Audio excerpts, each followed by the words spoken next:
Everyone, कैसे हैं आप सब। वेलकम टू सपना स्टडी एकेडमी।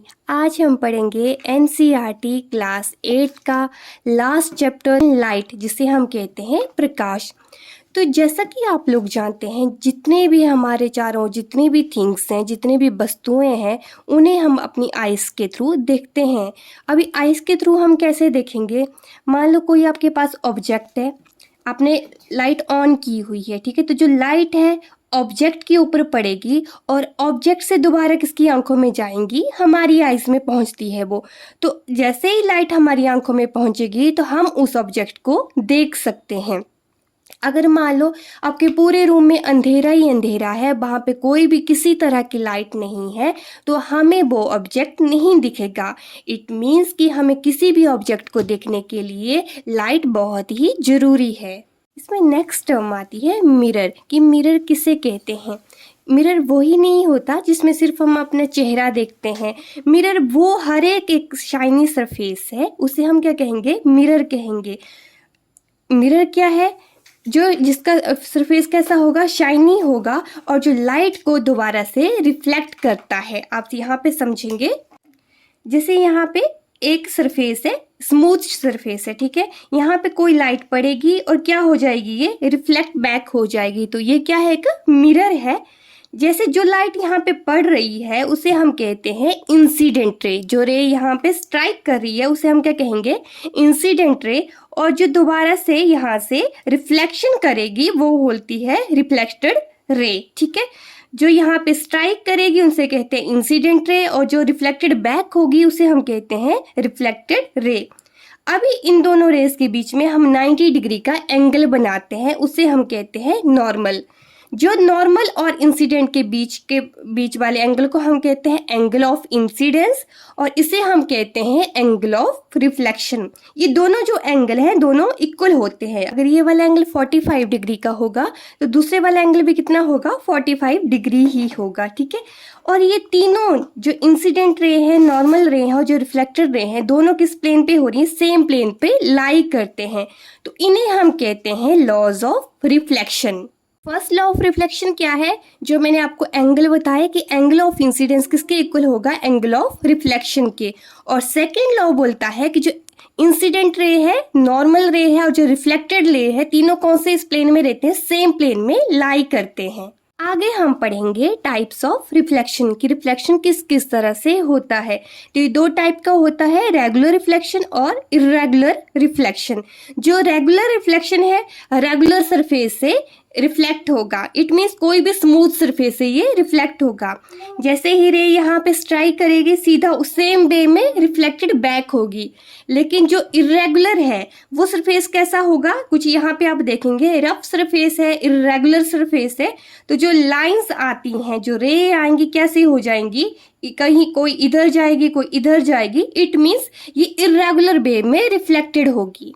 आगे है सनलाइट, जिसे हम डेली बेसिस पे देखते हैं। तो सनलाइट का कलर कौन सा है, वाइट कलर है। सनलाइट का कलर होता है वाइट, लेकिन ये आगे 7 कलर्स में डिस्पर्स हो जाता है, इसे हम अभी समझेंगे। तो 7 कलर्स में कौन कौन से डिस्पर्स हो जाता है, red, orange, yellow, green, blue, indigo, violet, ठीक है। और जो 7 कलर्स है इन्हें हम कहते हैं स्पेक्ट्रम ऑफ लाइट, ठीक है। अब इन सबको हम याद कैसे रखेंगे, वो होती है एक टर्म विबग्योर, VIVGOR, ठीक है। इसे हम विबग्योर से फाइंड आउट करते हैं। जो व्हाइट लाइट है सच में 7 कलर में आगे बनती है या नहीं बनती है, तो इसके लिए एक एक्सपेरिमेंट भी किया जाता है। आपने क्या करना है, एक प्रिज्म लेना है, उसमें से आप जैसे ही व्हाइट लाइट को पास करेंगे तो ये 7 कलर आगे बना देती है, जो है विबग्योर। और जो 7 कलर्स एक सिंगल लाइट से बन रहे हैं, इस फिनोमिना को हम कहते हैं dispersion of light. Dispersion of light के और भी एग्जाम्पल हैं, जैसे रेनबो बनता है, या फिर आपने कभी सीरीज देखी है, चमकती चमकती हमें दिखाई देती हैं। फिर जो सोप बबल्स होते हैं उसमें भी अलग अलग कलर्स आपको दिखाई देते हैं।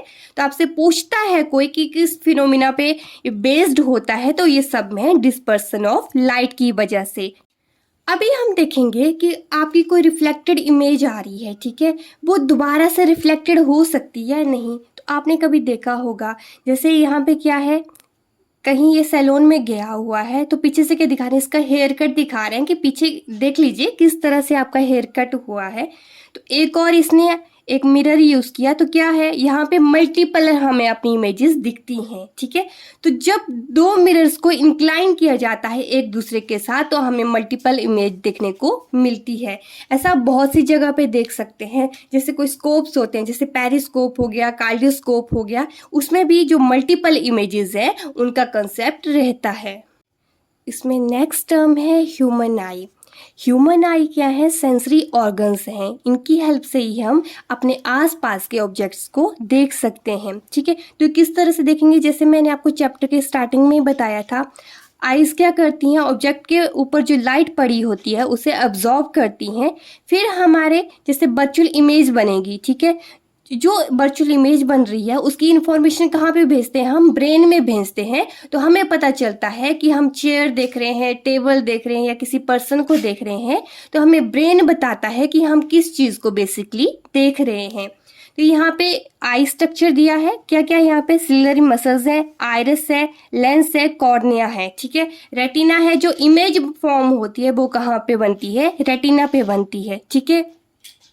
जैसे ही रेटिना पे इमेज फॉर्म होती है, ये ऑप्टिक नर्व से होते होते ब्रेन में पहुंचती है और हमें पता चलता है कि हम कौन सी इमेज बेसिकली देख रहे हैं।